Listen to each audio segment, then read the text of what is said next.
welcome to Sideline Sports. We got a great show tonight. Got some new people in the mix. I mean, you're used to seeing Jon and Jake. That's kind of boring. Who wants to talk about them? Well, let's talk about our two special guests who happen to be lined up on the bottom. First, we got Scott Morganroth, the Border City loudmouth at the South Florida Tribune. You usually see me there on Wednesday nights. Scott joining us tonight. Glad to have you, Scott. And then we got former NFL running back at a San Diego State University, George Jones, Heisman Trophy candidate. Pretty impressive. I mean, our show just gets better every week. I don't know, Jake, how do we get such great guests? You tell me. We're just, you know what it is? It's Jon just sitting there who is now currently frozen on screen, it looks like. I can't really tell. I can't tell if he's just really still, like a tree almost, or if he's just frozen. I'm betting on just frozen. But you know what it is, JB? They hear you. You're a smart guy. You're fun to listen to. You make the show interesting. They hear Jon and think he's absolutely just insane. So they want to come on and they want to they don't want to fight him, but in a verbal sense, they want to spar words with him. Please, and they see and they see me and they go, man, this guy's a good looking kid. I got to go talk to this guy. And when Eric is here, Eric just brings it all. He's the life of the party when he's here. So obviously people want to join you. But, you know, I think it's mostly Jon says ridiculous things and they just got to be like, I got to fight this guy verbally. I got to, Jon, you're currently frozen. I don't know what's going on, buddy. I'm perfectly fine. I mean, I'm just hanging out, man. Waiting. It's a great show. Your lips are not moving on our screen, is what I'm trying to tell you. I think you might actually be frozen like your screen. That's the first time ever I was just not talking. I like the serious look. I mean, if we were playing freeze tag, Jon, you'd be killing it. Playing possum, man. So, George, talk to us, man. I mean, talk to our audience. They don't really know the man behind the helmet yet. Not yet. Let's talk a little bit. Well, I'm living in Texas. I'm married. I got 3 young boys, 15, 13, and 10. And I'm a stay-at-home dad. I just got through publishing a book called The Present Dad. And I met JB around Super Bowl time, and then we became friends. And he invited me to come on the show, and here I am. I'm happy to be here. We're happy to have you. This comment, you know what it is? He is, for anybody that's seen The Wizard of Oz, he is the Oz. He's just hanging out back there. He's the little dude behind the curtain at the end of the movie. That's what Jon is right now. I'm shorter than you think. We know you are, Jon. You meet me in real life. Jon, we know. You're a little... I mean, we know. Couldn't it be the other way? Couldn't we see him and not hear him? It'd be so much better. But real It's quick, impossible. Jon, It's I will say impossible this. not to hear me. You may be short, but what you lack in size in terms of height, I know you make up for in the way you. All right, let's you kick run your off mouth. the show. Richard Seymour is not a Hall of Famer. How about that? Let's just kick it off. I mean, you guys want to talk some sports. Richard Seymour going into the Hall of Fame, he doesn't belong. Richard, Thank you. There you go. I don't know. I probably would agree with you on that, Jon, about Richard Seymour not being a Hall of Famer. I mean, in my opinion, what I think a Hall of Famer should be, you should be the best at your position for at least almost a decade to be in the Hall of Fame. And that means, and I'm talking about first team all pro, not like going to the Pro Bowl. Pro Bowls, that's just mostly how, people know your name, but Popularity making contest, first team all pro, second team all pro, and you're that dominant force year after year, whether you win a Super Bowl or you're going 0-16. I think, and when teams have to play against you, you are the main guy that they have to stop. For example, like the Rams, Aaron Donald, when you play them, you got to stop that guy or he will wreck. Who's Aaron Donald? Urban Meyer, is that you? I can't tell. I'm trying to figure out, is that you? If I squint real hard, it looks like it might be. Yeah, so, I mean, I don't think it, but I think, playing with Brady and Belichick and winning three Super Bowls and things of that nature and everything that they did with the Patriots and the Patriots being like the best, team the last 20 years, I think that's probably why they let them in. And I think now, if you listen to a lot of really great Hall of Fame players, they are thinking that the Hall of Fame now is like watered down because people were pretty ticked off that a buddy of mine who I played with at Jacksonville, Tony Pacelli, just made the Hall of Fame. And I don't know if you guys heard the comments from Bruce Smith about they're just letting guys into the Hall of Fame now and watering it down. And Baselli's, and just to clarify, Baselli's not one of those guys in that category. Baselli's one of the best linemen I've ever personally watched play in the National Football League as one of my favorite offensive linemen. So he doesn't fall in that category. John, when you're done, I got to tell you something. I would say now, again, he only played 7 years. Yeah, but I mean, watching that guy play, I mean, that was one of the best linemen. I mean, linemen don't go by stats. It's not like a receiver or a running back or a quarterback. All right, hold on. Time out. 3 things. Actually, I'll start with the first thing. John, we made a joke how we could say, oh, well, maybe we could try to not see you and only hear you. We don't see you at all now. So if you could do me a favor. I'm hiding behind the Sideline Sports logo. None of us see you. Just try to leave and join back. I promise we will not do much without you. Now I will turn it back to you guys. I removed you from stream, add you back, and you went from frozen to gone. Now, John, getting back to the matter at hand, I don't dispute what you're saying about Tony. I've seen it firsthand in practice and in games. But again, remember, he didn't have a long career. You're talking about 7 years of playing. And was he probably, I think he was all pro maybe 2, maybe 3 of those 7 years. So you're talking about a short career and being the best at your position for 3 years. Again, I mean, if in my personal opinion, in order to be in the Hall of Fame, I mean, you got to be somebody like Orlando Pace, like guys who did it for an extended period of time, like the guy out in Cleveland. What's his name? Thompson, that the big lineman who just retired a couple years ago. Joe Thomas, yes. Yeah. And he was what? He was like the top. He didn't get better than him, every basically. year. Worst. Year after year. That's a Hall of Famer right there. He was a dominant force for forever. So here's what I'll say. He didn't miss a game. Missed a game. For Richard Seymour, here is why I think he's probably being added to the Hall of Fame. Very simple. Tom Brady. He's got a lot of great teams he was on. And so Tom Brady elevates every team he's on, no matter what side of the ball you play on, just automatically you're grouped in with Tom Brady and that Patriots team. And second of all, he did play with some really great players on his defense in his time. Teddy Bruschi, and Lawyer Malloy, Rodney Harrison. Even though that shouldn't factor in, right? It shouldn't factor in. I think the problem is he's got a couple rings. He's got some probably honestly inflated stats, and I say that because his stats aren't even inflated. He has about 55 sacks. But my point is, if he didn't play for the teams he played for, with the coaches, specifically the teammates he played with, I don't think his stats would have been as good as they are, which is it's an attempt to not be a jerk, but it's a knock on him. It's the truth, because when you have such great players next to you and on the field with you, it does help you be able to play better because the other team has to focus on those other players. So that's my point with that. Yeah. And the other problem is, and George, you talked about watered down. My favorite example will always be Joe Namath. He is one of the least deserving guys in the Hall of Fame. Mm-hmm. And I'm somebody that says Eli Manning should be in the Hall of Fame. And that's a debatable topic, which we'll save for another time. But the point is that Joe Namath is a guy that I think you poll anybody, there's no question he doesn't deserve to be there. The only thing he has is a ring that, it was great. Don't get me wrong. But that's besides that, what does he have? He's nothing. He's just another guy to play quarterback.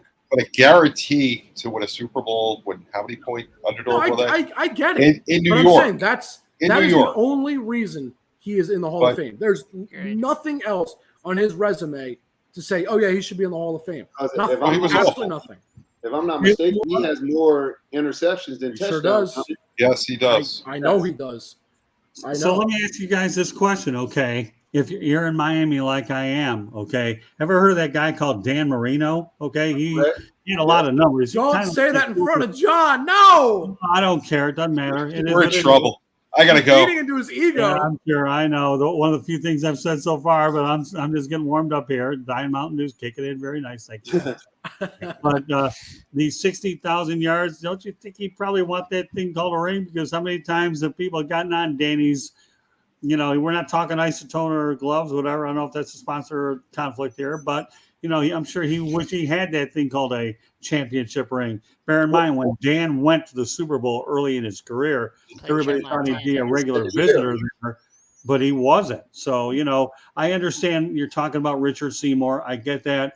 There's some guys that are in a system that warrants their success. When I was covering my first Super Bowl 33, and I've gone to a few other ones, I've covered 4 in person and saw 4 games. I don't know if you guys ever heard of Floyd Little, but it took him a while to get in there too. And he was one of the better running backs, that played for the Broncos. Tommy Lasorda once told me when I was breaking into baseball, because God delays does not mean that God denies. So I guess what I'm saying, Floyd got in there. Now, again, I deal with baseball a lot, and we talk about the NFL potentially being watered down from time to time. Well, to get in the Baseball Hall of Fame, I think I know this. Yeah, well, I'm sure you probably do. Called GMTA, Great Minds Think Alike. JB knows what it is. What you guys can learn? But, they don't get you in with a 74.8. You got to get in with 75%. So when you talk about watered down, does the NFL have a few more participants? Yeah. Does Major League Baseball had times they haven't had anybody in there, or at least posthumously, or nobody's around to see it? It just depends. I mean, John's favorite example will always be, and John, this is not meant to be a knock on you. I'm not saying you're wrong. It's just, I know you use this example. Harold Baines. I mean, that is like John's favorite example of a guy that shouldn't be in the Hall of Fame. And again, I'm not saying, John, you're wrong. That's not at all what I'm trying to say. I'm just saying, talk about baseball. John can go on about that for, it feels like ever. He jokes that he should remove. That's my Mendoza line. Well, I could go on about Fred McGriff. Fred McGriff, one of those guys. There's guys that don't belong. You're right. The reality is do some of these guys get in there because ultimately the Veterans Committee gets in there? I've been in the business, guys. I know a few of you guys know, some don't. I've been in sports media for 42 years, and I can tell you right now that guys like Mickey Logis, or Lou Whitakers, or Fred McGriff should be there, and I should be able to see them in Cooperstown when I go there in a couple of weeks, but they're not there. Where at least football, you're always insured that every time you go there in August, you're going to see a good group no matter what happens, and the story is good. You don't necessarily get that guarantee when you go into baseball as well as some of the other Hall of Fames. That's all. Fair. Well, Scott, let me ask you the question when you was alluding to Dan Marino and all his stats, and he would give some of those stats up to get a Super Bowl ring. Do you honestly think he will give up most of those stats to get a Super Bowl but not make the Hall of Fame? George, that's an excellent question. And the best way I can answer that for you is this, okay? When the guy had a chance to get a championship, okay, a guy by the name of Jimmy Johnson was his coach, okay? And when Jimmy Johnson was his coach, Dan, okay, we do have a running attack. Don't be afraid of it. I only used it in Dallas. Didn't you say, George, you're in Texas, right? Ever heard of a place called Dallas? Jimmy Johnson, okay, won Super Bowls there. And Barry Switzer should be sending this guy a Christmas card every single day to know that he didn't have to go to your nearby jeweler to get the one that Johnson gift wrapped for him. So, so I think that Dan Marino knew the formula was there when Jimmy Johnson was there. Sure, I can tell you right now, I personally don't like Dan Marino, and I'll tell you a couple of reasons why I don't. During Super Bowl 33, do I hold a grudge? Yeah, with him I do, because I ended up going to my first Super Bowl in Miami, and I'll never forget the time that Dan Marino made a boneheaded statement that the only reason we could get you media guys out here because he was opening up a children's hospital, was to give you free food. That was stupid because I could have gone to a lot of different events. So what did I do to get even with Dan many years ago? 6 years later, I go to Super Bowl 39.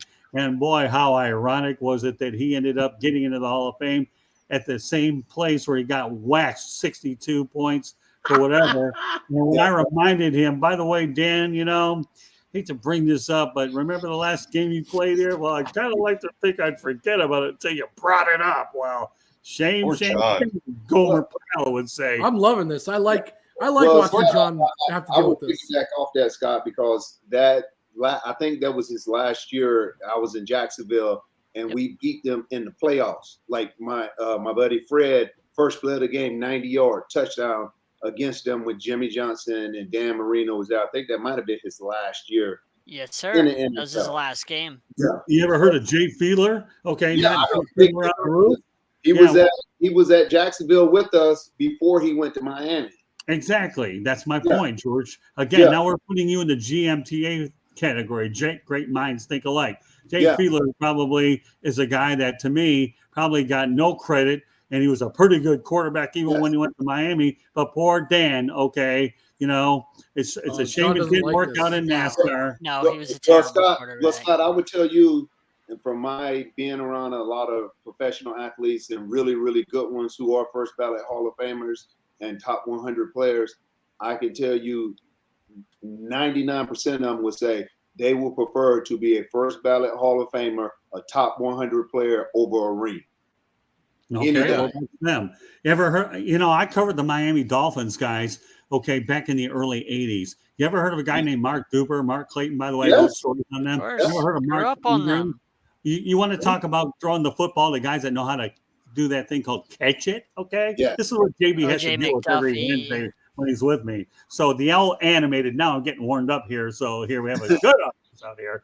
But that's the kind of thing, when you go out there and you have guys that can catch the football, okay, instead of drop the football, because as I always understand, George, in football, and any level, whether it's high school, college, or pro, the object of the game is to throw the football, and the object of the game is to catch it. And if you can't catch it, then Dan Marino has 6 yards, not 60,000 yards. Yes. Now, as much as I piled on with this guy, okay, we'll say 60,000 yards are all well and good. The records today there should be an asterisk because now the NFL plays patty cake baker's man. Okay, there's no hand checking or any of that business out there. So, that would be one of the few nice things I say about Dan Marino.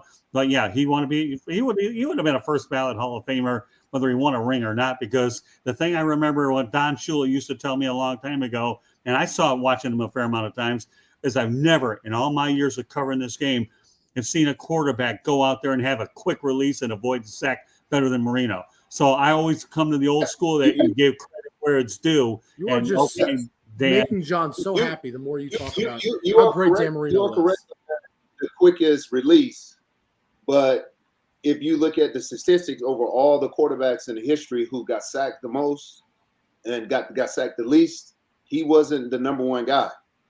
Because even with that quick reaction, he wasn't the number one. It was Peyton Manning who was number one on taking the least sacks and getting the ball out quicker than anybody. Now, from the eye test, it may look like Dan Marino is the best, but statistically, it's Peyton Manning by a long ways. I would hate to be an NFL quarterback and be mentioned with these guys. I mean, you must have had a horrible career to be mentioned with Dan Marino, Peyton Manning. Oh, you got to be terrible. I mean, the worst of the worst. Well, Peyton Manning, you got to remember one thing about Peyton Manning, okay? You want to talk about a student of the game. This guy is that. He reminds me of Larry Bird, okay? He goes ahead and studies backwards, frontwards, and sideways. And when I was covering the NBA, the Pistons back in the Bad Boys era, I once had an opportunity to talk to Larry Bird. I said, Coach Bird, I need to ask you a question after a game, after the Pistons game. I said, I know you weren't the best athlete on the planet, Coach Bird, but what made you better than a lot of people? And he addresses me by my first name, because when you address somebody, George, as you well know, they're going to give you the same first name professional courtesy that there is. And he said, you know what, Scott, the reason why I succeeded is I kept thinking 3 steps ahead of the other people. So whether the guy could jump is one thing, he could think with the best of them. And when you bring up a guy like Peyton Manning, he did it with anybody. Anybody who's a smart quarterback that can outthink their opponent has mastered the game of chess, and that's what you have a lot to do. Yeah. So, look at all the other teams that passed on Marino. Yeah, he did it without the athletic ability. I mean, if you watched and seen anything about Peyton, he just, they was asking him the other day why he wore the number 18. Right. And then he went through the story why he wore the number 18, because his sophomore year in high school, his brother Cooper was number 18. He was 14. And then he has a photographic memory. And when I say a photographic memory, he has it. He remembered the play. He was calling the play out that he was doing as a 10th grader live while the play was going on. He still remembered the play all the way back from his sophomore year in high school. So he beat people from the neck up without any athletic ability. And as you see, when he went to the Broncos and had the wobbly arm, He was able to beat them with the intelligence, knowing I got to get the ball out quicker and sooner because I don't have the velocity to get the ball in tight windows. And that's all with all the thinking upstairs and knowing what the Winners defense do that. Well, it's called thinking smarter, not harder. That's what it is. And that's exactly what he did. Once you figure it out over the course of time, guys, you think smarter, not harder. You can make up certain things as a result of. Sorry, JB. I just wanted to make sure I touched on George's point. That's all. I agree with you. I think, that's what winners do. Guys like Bird, Peyton, they're not the most athletic people in the world. I mean, look at Eli. Looking at Eli, really. Nobody, he's so intelligent, but you look at him. He's ugly and slow. And I'm saying that as a Giants fan. I'm sorry. I mean, just like Luka Doncic down in Dallas. Yeah. I mean, and he out of shape and everything, and he's still cooking guys 30, 35 points every night. Oh, God. Oh, Absolutely. my gosh, yeah. But speaking of quarterbacks, there's something we got to talk about. Just a little bit.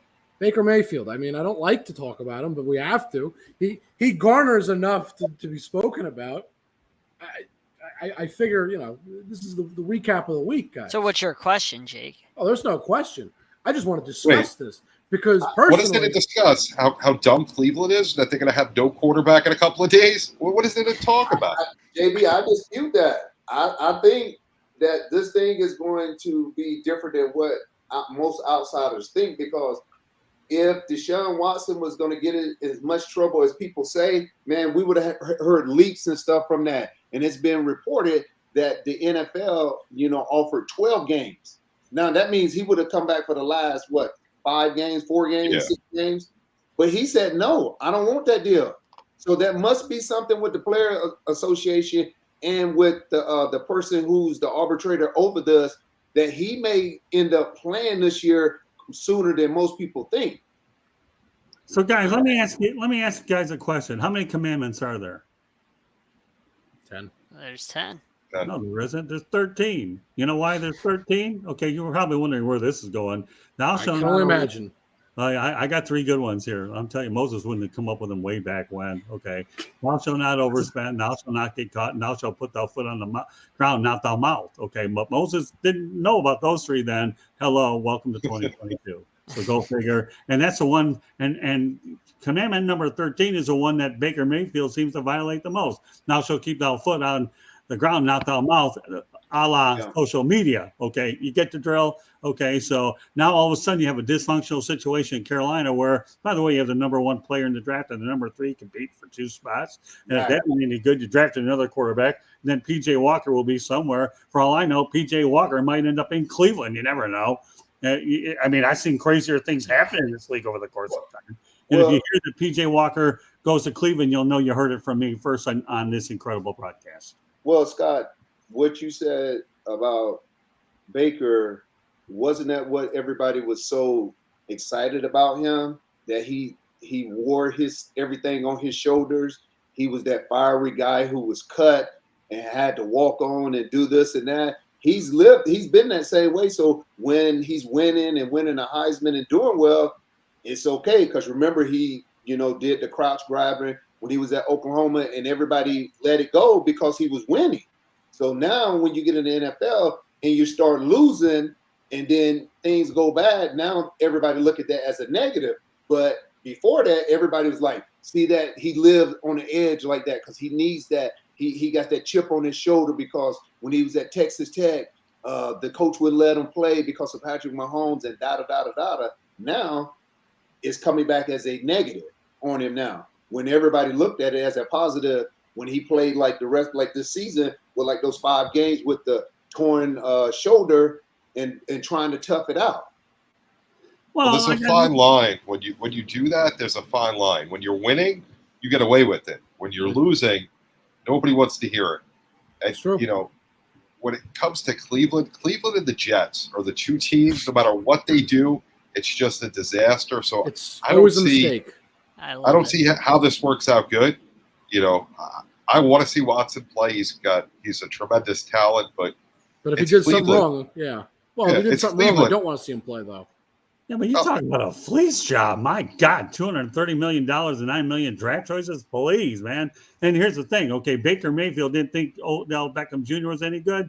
Guess what? Okay, goes to L.A. wearing that old jersey that you're wearing, JB. My goodness. And that Ram was tough, wasn't he? And all he did was get something. Damn Rito done that. A championship ring. Sorry, Dan, had to bring up again, but it warranted it. So I still don't think Odell Beckham has what he had in New York. I still don't think that, by the No, way. Matt Stafford does a good job of making a lot of receivers look better than Stop where talking they're about at. Matt Stafford. Why are we? What do you have against them? What do you have against them? Matt Well, first Stafford of all, made Matt Marvin Stafford played Jones through look injuries too, good. though. Matt Stafford played through a He's lot a of game injuries. manager. He's not that good. No, Oh, he come makes a on. lot of receivers look better than they are. I JB, just you don't think gotta give- Odell Beckham's the same guy he was in New York. I just But don't. Matt Stafford, though, John, you brought up an interesting point. Okay, played through a lot of injuries with a bad Lions team, and then got to change the scenery, and it worked out. So I'm a Stafford guy, so I'm all for him. Same here. with But I you. know a lot of people aren't. But the reality of the situation,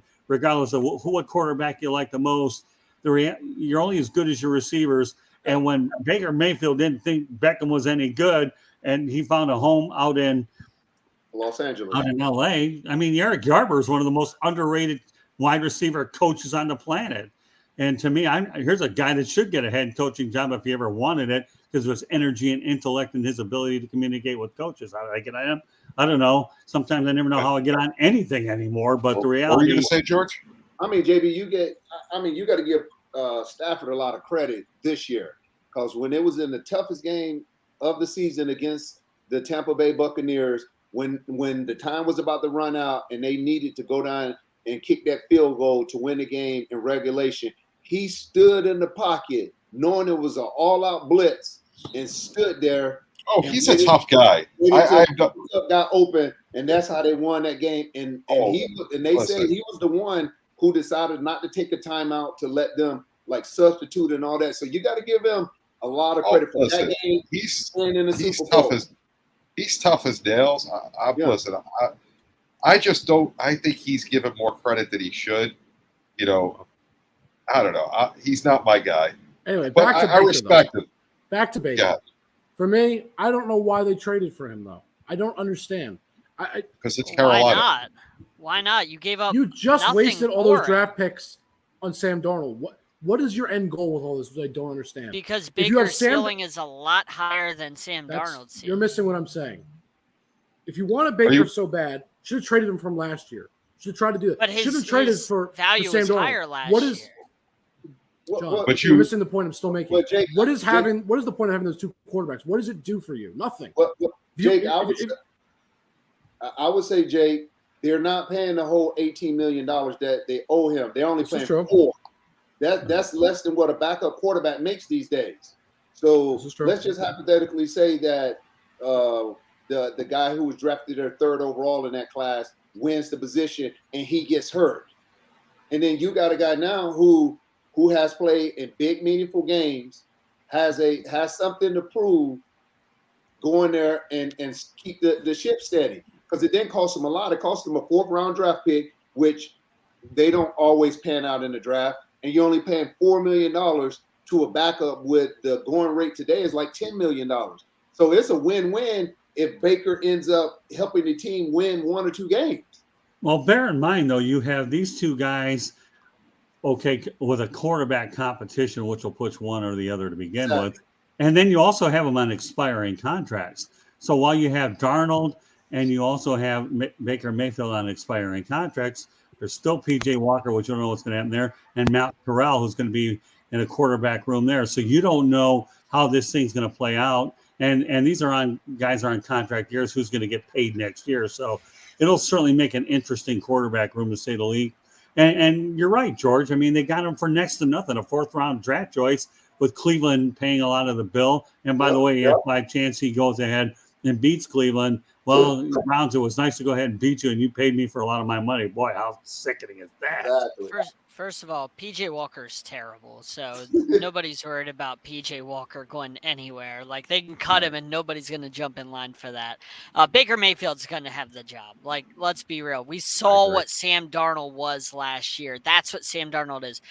Jake, to answer your question, the only reason they traded for Sam Darnold last year is because he was so young. We all said, well, he was on the Jets with Adam Gase. We don't know what the real Sam Darnold is. They gave him 1 year, which is what I thought they would do.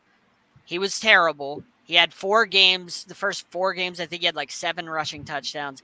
But throwing the ball, he really didn't do anything, even with a great receiver in DJ Moore. Now Baker Mayfield has really good weapons with CMC, DJ Moore, who's an underrated receiver, and Robbie Anderson, who's fast as lightning. You have a lot of great weapons, and not to mention the young players that they got last year in the draft, and they upgraded the offensive line.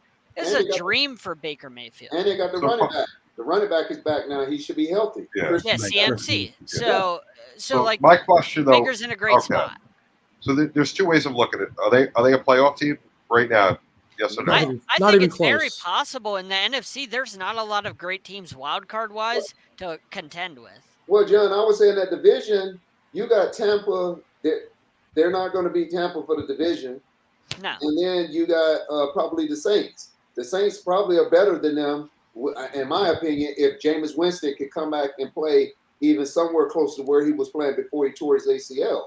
So the thing I'll ask you, George, because Megan brought this up on the Sports Arena last week, and I stomped the flame out when she tried to tell me the same exact thing. We're probably not going to see Alvin Kamara, right? There's probably not going to be an Alvin Kamara after what happened, or there's going to be a big suspension. And we don't know what Michael Thomas is. We haven't seen him in over 2 years. So you got Jarvis Landry and a rookie and Chris Olave. Like, and they lost one of their best offensive linemen. Like, offensively, there's nothing there that scares you. So, and the Panthers and Saints are about the same defense. They both have really good defenses. So, to me, the advantage is the Panthers. And there's no Sean Payton. Well, John, I would think they already said, if I'm correct, that Alvin was going to get like 6 game suspension. Am I correct? Wasn't it around like 6 games? I don't know what he's getting. I mean, to me, I would imagine I'm not seeing this guy on the field this year. That would be after what happened, but I haven't heard anything on what he's getting yet. No, but like I said, I don't trust Dennis Allen. I've seen him as a head coach before. So he was terrible. Okay. I don't believe in the Saints team. Right now, there's 3 teams in the West that are making the playoffs. And then the NFC East, which is going to beat up on each other, is going to get the other wild card. So where are you getting? Wait, how's there 3 teams in the West that are making the playoffs? Because the Cardinals aren't guaranteed anything. DeAndre Hopkins is suspended 6 games. So that's not a guarantee. I think between the Cardinals and 49ers. Season anyway. And second half of the season with the Cardinals. Let me say this. I think between one of those 2 teams, somebody will make the playoffs. I don't know who yet. I'm not saying, I think it's this team or that team. I don't know. I'm not confident about either of them, but I think they're both good enough teams that, John, you said it. The NFC is just not good. The NFC stinks. They're good enough with the record they could realistically get any of them, that they'll be, again, good enough to make the playoffs. Yeah, but remember, I can understand his point. Remember one thing, though. Matt Rule's coaching for his job. And Robbie Anderson did not buy the Kool-Aid from Baker Mayfield. Now he has to backtrack a little bit. Well, he's on my team. I better start drinking that Kool-Aid. But he wasn't doing it earlier, and he made it very well known on social media.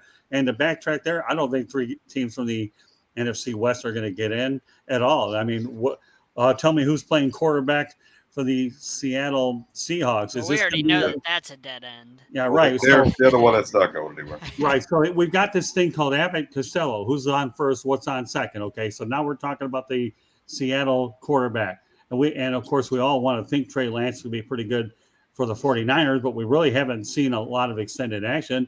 You have the Rams, and I'm not sure about the Cardinals situation. So judging by those 4 teams, if I were going to go ahead and take any of those teams, I still lean on the Rams because the other ones are just unknown facts. But Matt Rule is coaching for his job, and Robbie Anderson wasn't drinking the Baker Mayfield Kool-Aid earlier. We'll see if he does later. Panthers ain't going nowhere. 5 wins tops. Well, they're garbage. I think the Cardinals will make the playoffs only if they extend Kyler Murray.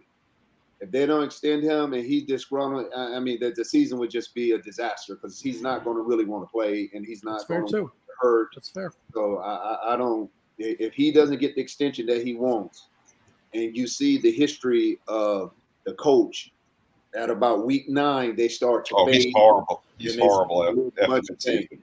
That's a And great then you point. got, so without your top receiver for the first 6 games, you might be 3-3, you might be 2-4, who knows? But if Kyler Murray doesn't get that extension, I don't think he's going to be a happy camper. And when you're not a happy camper at the main position on the field, you can't win. So George, okay, say that, okay, but are we looking at Kyler Murray / James Harden in the same sense? How many times? No, it's not even close. I Different mean, sports. I wouldn't say that, but if you look at what's going on, he like how many years has Kyler Murray's been in the league? 3. Right. This is his. Yeah. Yeah. He's So been in the you league look 3 at years. so he's like I made the Pro Bowl 2 seasons. I was up most of the season in the MVP running, and now he like Patrick Mahomes after his second year, he got paid. Josh Allen, ... So he looking at that like if y'all believe in me so much, I've done this and I've started every game. I don't want to be like Lamar Jackson and going into year 5, going on my, getting my 5th year option. I want that guaranteed money like everybody else. I don't want to be like Dak Prescott. It's fair. It's understandable. That's a good point. I don't think they're paying him though. I don't. No. The NFL. I haven't seen anything that says, "Oh yeah, let's pay him." No, they're just going to wait it out, and they don't If you care. can keep a quarterback on a rookie deal, you always keep him on a rookie deal to keep that cap down. You always do that and hold off as long as you can, because that's the formula to winning a Super Bowl is keeping your quarterback on a rookie deal. I mean, how many teams win a Super Bowl paying their quarterback $45 million? Not often. Speaking of ridiculous paid quarterbacks, ESPN today, top 10 quarterbacks in the league. The guy who I hate to mention, ranked number 1. Yeah. Stafford?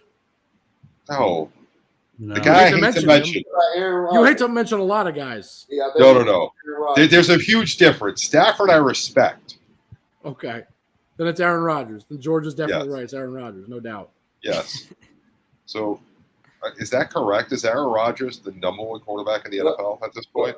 He's the number 1 quarterback as far as I guess the dollar-wise per season, but Deshaun Watson is the number 1 with total guarantee, which is more important than what you're making per season. So, No. I'm not talking about money, though. I'm talking about it was ranked by and then you got NFL Patrick Mahomes. execs. You got Patrick Mahomes. Well, I mean, you got to look at it like this, JB. He did win a back-to-back MVPs. Did he not play well in the game against San Francisco? Yes, you could say that. You could say that the year before when he should have been running instead of trying to hold on to the ball. Correct. But for the regular season, all the money that he got, he deserves because he carried that franchise and he won back-to-back when they sit there and drafted a quarterback 2 years ago. And since that draft pick with that number 1 pick, Love, he's been back-to-back MVP, and he might win it a 3rd time. Who knows? Yeah. Because with him, he's not going to put himself in danger like Tom Brady with trying to throw the ball downfield and trying to get a bunch of yards. He's going to sit here and be precise. And if there's nowhere to throw, I'm going to throw it away so I can have the statistics at the end of the year that, keep him where he's at. Well, we'll find out what he's really like this year with the new group of receivers. And I got to tell you, since we're talking Packer quarterbacks, I guess that's where the old age thing comes in a little bit for me. Mm-hmm. I've always loved Brett Favre anyways. Anybody that could play that many consecutive games and get hammered and still win and throw a lot of interceptions and a lot of touchdowns and took chances, I'm okay. But, yeah, we're going to find out what really Aaron Rodgers is like with a much different receiving core than he had a year ago. We'll find out now that the old comfort zone Devontae Adams, and we'll find out how good Devontae Adams is with Derek Carr. I think, Scott, Rodgers will play better than Adams. I agree. Will play better because when you got a guy like you, like, man, I got to force feed this guy the ball all the time. It's easy to guard the Green Bay. It was easy. You take him out when San Francisco, they had no, like, if you look at Aaron Rodgers' passes, he threw the ball 90% of the time to Adams, and then he sprinkled to the rest of the guys. I think when everybody that he got more options to throw to, I bet you they will be a more formidable offense. And now you're going to see going to the Raiders with, having a tight end who's really good and you got the kid from Clemson in the slot. Those guys are Hunter used to Renfrow, getting the yeah. ball a lot. Yeah. Now you got Adams coming over. He's going to be like, I was the man in Green Bay, and I'm getting paid all this money. You need to throw me the ball. I need So the ball George, a lot. George, how much you played? You're the only one on this panel that has played, obviously, at a high level. How much does that chemistry between Devontae Adams and Derek Carr play into how well they might play together this year? Like, how important is that? Because we've heard that all off season. They played together. They played together in college. Like, how important is that?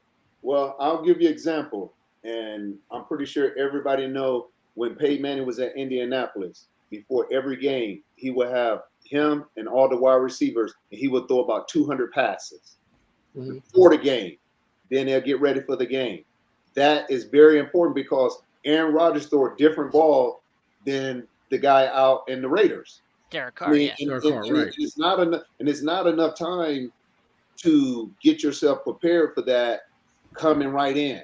I mean, because now it was different when you're talking about Cincinnati. Joe Burrow and Chase knew each other from college. So he knew what kind of balls he needed. But with these two, that college was like 9 years ago. Okay. Right. And That's true. It's a different what's the name? And again, when you got a dominant tight end like they got in Walker, and then you got a guy who caught 100 balls out of the slot. Hunter Renfrow, yeah. Yeah. So those guys gonna be like, we've been here, and now you're gonna give all the balls to him and just give us a few sprinkles. I don't think that's gonna I don't think that's gonna go over well either, yeah. Well, George, not only are you right there because of the fact they have to throw the ball around, don't forget the Packers will be forced to run the football too. So you'll have a lot more balance on that. But I think that'll be good for the Packers. They can definitely do that. Okay, I wanted to make sure we agree. I think that'll be better. Yeah, for them to win, I think they have to do that. You gotta make they have to play like the rest of of the NFL. You have to run the ball in this. Look, I understand it's a passing league, and I'm never going to deny that it's a passing league. But if you can't run the ball, you become extremely boring, extremely predictable, can't throw the ball. extremely easy to beat offense because all they got to do is say, "All right, we know they're throwing the ball. That's it." You learn, and then all you have to do is, okay, how do they throw the ball? Like Kansas City, are they going for the home run ball? Okay, let's put one safety deep, right? One guy we know he's going back there. Okay, that's what we know in the back of our heads. When they are running the ball, you don't think like that. You're thinking, okay, are they going to run or are they going to pass? You got to look at their formation. You have to actually think a little bit. It's a little more work. The whole defensive scheme. It's a little more work, actually.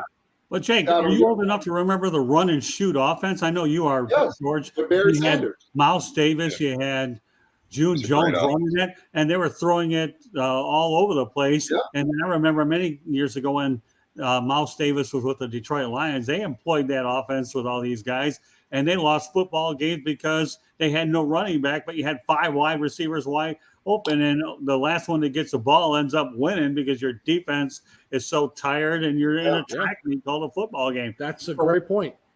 So, you talk about the run and shoot offense. I kind of wonder, George, okay, you being the football player on here, don't you feel that today's NFL reminds you to some extent, George, of the run and shoot offense? And until you have an effective ground game, then to me, who the heck wants to see a track meet like you see all over the place? Because, again, the best teams win championships, have great defenses.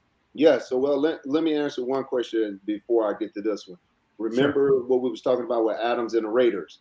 But I think the caveat would be with this is with Josh McDaniels and the way that he plays his system, I think Adams probably is going to have buy-in to sharing and, doing a bunch of gadget plays like they did in New England. Because I don't think he, even with Tom Brady, you didn't see him just until later into Tom Brady's career just be throwing the ball 50 times a game. So I think with that, Adams' stats are going to come down because they're going to say, you look at when we was with New England, nobody had big stats as a wide receiver. Everybody had comparable. So I think with him, Adams will probably buy in because of his resume. And now on the second question, the running back has been devalued. If you look at the draft this year, I don't think a running back was drafted in the first round. But I don't think it was. But if you look at the teams who do have good running backs, which are Tennessee, the Colts, and those guys like that, if they could just tweak a few things, they're going to be good. Because if you look at San Francisco, they don't have necessarily a franchise quarterback, but he does enough to keep the defense honest with throwing the ball to like bubble screens and short passes because their run game is so dominant, just like with Tennessee. But Tennessee got behind when they played Cincinnati because of the quarterback turning the ball over. So Henry couldn't. I mean, once you get behind, can't run the ball. Is useless for you. So I mean, it's give and take. But I would say, in order to win, if you look at the Super Bowl, both teams ran the ball really well, and I just think Stafford just outplayed the other guy. But now, George, we have an interesting situation in Miami. Okay, you got real quick. Hold on. Against Tyreek Hill. How much better will Tyreek Hill make to it? Sorry, Jake. That's all right. Real quick, I just wanted to jump in before we get to that. You guys talk about how important the running game is, and I don't remember if it was Scott or George, but one of you said that it depends on who gets the ball last. The perfect example: Kansas City versus Buffalo. Yes. If you give Buffalo the ball, if you give them a running back, I guarantee you they win that game. Without a doubt. Why? Because Josh Allen is great. The offensive line is great. The defense is better, in my opinion, by a decent amount. It's by a mile. It's a much stronger defense. Kansas City is okay. I think they get a little too much flack for how they play, but nonetheless, Buffalo's much better. You give them a running game. Josh Allen isn't in this battle where they're scoring like 3 touchdowns in the last minute. It doesn't come down to that. It comes down to just run the ball and the game's over. And they've already won. That's it. The last 2 seasons, I know, especially this offseason, they should have been all in on going to the Giants and getting Saquon. Look, I get they signed Von Miller. Well, they signed Von Miller, and that was great. Yeah. But they need a running back. That is still their biggest flaw. I agree with George. Actually, they just drafted one. They just drafted a running back to be the guy. He's going to be. I hope he is. I hope so. He's going to be really good. But I still don't think. I think Josh won't have as good of a year as he had last year. Last year was like an all-world year for somebody. Like how he did with the run and the pass. Eventually, because again, remember, he runs the ball quite a bit. All it takes is for somebody to hit at that knee or that ankle, and he can be like and so I mean, I would take what they did against Kansas City by putting the ball in the quarterback's hand versus running the ball, because in those games like that, if you like go 3 and out and you can't run the ball, then you give guys and they get up and you can't throw the ball down the field, you got Josh Allen back there making all that money and you handing the ball off. They want the ball in the guy's hands who's making all the money and who's the franchise player. So let me ask you. Let me ask you this, George. Hold on, real quick. I agree with that. But if they had a running game, it doesn't have to come down to that situation. That's my question, George, because they lost Brian Dable, who was he saved Josh Allen's career. If you remember, Josh Allen was terrible his first 2 years. Then Dable came in, saved his career. He became a completely different quarterback. Now he's gone. How much does that play into how well, or maybe he'll come back down to earth a little bit, Josh Allen, this year? Like, how much does that play into it, losing a guy like Dable? Well, I think he will come back down to earth a little bit because he played at a level no one thought he was capable of playing. Remember, he was up for the quote-unquote MVP for most of the year. Yep. So if you look at it, in the past, you never heard anything from Josh Allen on what he was doing in the offseason. You hear about him a lot now, don't you? He's playing golf, doing all these interviews, doing this and that. When you start to get a level of fame, something gives with the constant training, the doing the little things and all the stuff that made you and got you to where you are. Unless you're somebody like Peyton and Tom, those guys. They're different animals, though. Yeah, they're different animals. You can't compare anybody to those guys. Exactly, and that's my point, because most of these young guys, because if you could look at Patrick Mahomes, remember he started going back to doing stuff that cost Kansas City games when he will be wrapped up and all he had to do was take the sack. He'd throw the ball and it'll be an interception. Tried to do too much. Yeah. So and when you get like that, because if you guys seen the game in the AFC Championship, the last play before halftime, Coach Andy Reid said, either throw the ball out of the end zone or throw it for a touchdown. he threw the ball on a swing pass to Tyreek Hill, got tackled in bounds. That's 3 points, and they would have won. They would have won that game. Yep. Completely That's agree. a huge swing. That was Patrick Huge Mahomes' swing. fault. Yep. So George, Do too much. I've got 2 questions that I'm really curious about. Okay, number one, do you think that Tyreek Hill makes Tua Tagovailoa, who's really a make and break year, that much better? And then the second question I want to throw at you is Devin Singletary, a kid out of Florida Atlantic, who's really a very unheralded running back. You know, I think he would definitely be a factor with Buffalo. They need him to be productive for Buffalo to have that. I know where you're going there. It's an average back, but let's just, George, I want to talk about the Tyreek Hill thing, the Tagovailoa. Do you think that this is what Tagovailoa needs to get straight? Because everybody knows that the leash on quarterbacks is about 3 years. Well, I mean, it could go both ways because Tyreek Hill is a big personality. Now, when he was at Kansas City, he couldn't just talk to Patrick Mahomes any kind of way. Patrick Mahomes was an MVP and everything. This guy's a guy who's in his 3rd year, and people still got questions about him, and they wanted to replace him with Deshaun Watson. So, as they should have, is he's going to have that situation that what Tony Romo had down there with Dez Bryant, where Dez Bryant is asking for the ball no matter what other guys are open? Is Tyreek Hill going to do that? And is what's the name going to be able to say, no, I'm spreading the ball out, or I'm going to bow down to Tyreek Hill? We don't know where that's going to be at, because that's going to be a hard thing for Tua to do, because right now he can't really talk to Tyreek any kind of way, because Tyreek is a better player than he is. Yeah, he's a 3-10 All-Pro, right? Yeah, So he's one of the best. So that dilemma right there. Now they got some weapons with Waddle and all that. Now, is Tyreek going to want to share the spotlight with Waddle like he had to in Kansas City?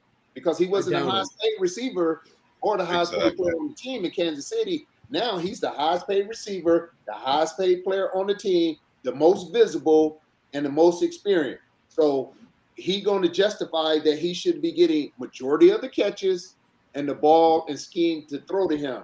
And I think with that young coach coming from San Francisco, I think they're going to try to do that just like how they did with Debo in San Francisco. I would say they won't run him a lot, Tyreek Hill. They will run reverses and things like that. But I think they're going to try to get him the ball as much as they gave it to Debo Samuel in San Francisco. Yeah, you're referring to Mike McDaniel, obviously, as a history. And the reason he was hired was to try to salvage Tua's career, because once upon a time, everybody was talking about tanking for Tua, slipped 5th round. And then you're dealing with the fact that they were going to be listening. We should have drafted Justin Herbert, and now we got Tua. Well, you know what it was, Scott? It was tanking for Tua. Now it's tanking because of Tua. But you know what? But you also got to look at, last year they're pulling him in close games. How are you supposed to learn how to be a quarterback in the NFL? I think that's 2 years ago now. That was last year. No, that was last year still.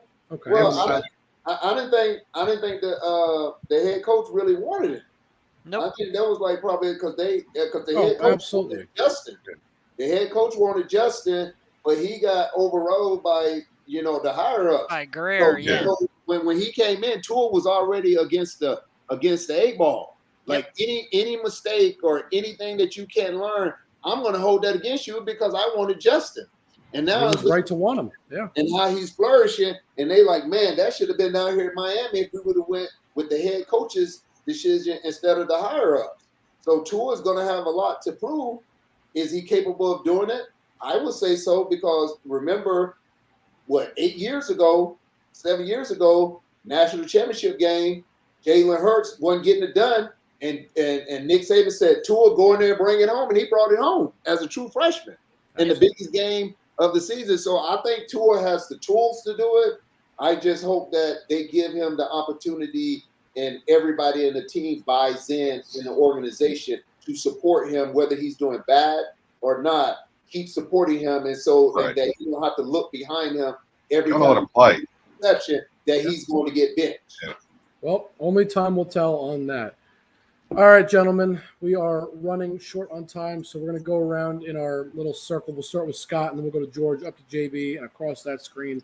Tell everybody where they can find you as we wrap this up. Scott, take it away. Thanks for having me on, guys. I really appreciate it. It's been a lot of fun.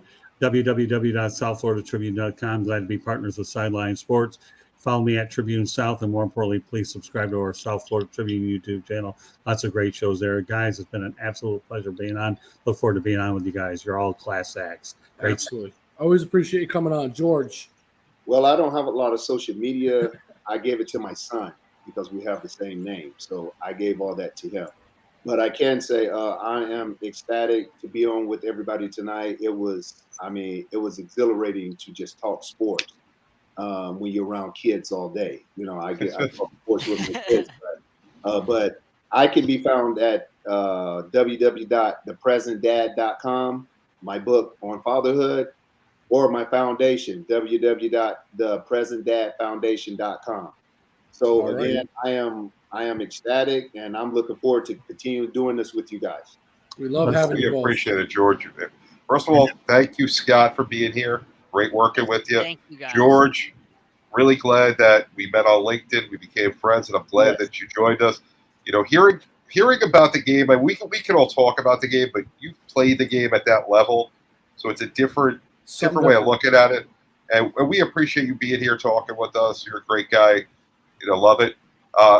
Next, 11 o'clock tonight, Confidential. We got some breaking front office trade rumor stuff going on. Make sure you're watching. You know, we were working the phones all night, all day. You're going to want to hear about this here first. 11 o'clock. Make sure you're watching. JB_the program on Twitter. At Sideline Sports 1 is all of us. Jake? I'm going to throw it to John first. I got to wrap this up like I always do. John. Yeah, Blue Hawks 13 for me, but more importantly, make sure you follow us on YouTube, subscribe, and check out all of our shows Sunday through Saturday. We have shows every single day of the week. We have so many great people on this network. It's not about the four of us, not about me, Jake, Eric, or JB. It's about our entire team. We're a family. We're a team here at Sideline Sports, and that's what we're all about. Absolutely. And you guys can find me on Twitter or all my social media is really at Jake_Malik. But more importantly, as you see scrolling across the bottom of your screen, here's where you can find Sideline Sports. Instagram and Twitter is Sideline Sport 1. YouTube and Facebook is Sideline Sports. We have a group, we have a page, we have all that stuff on Facebook. Just look it up. DBTV. We are on TikTok, Apple Podcasts, Google Podcasts, Spotify, anywhere and everywhere that you watch video or listen to podcasts, we are there. And on that note, everybody have a good one, and we will see you next time.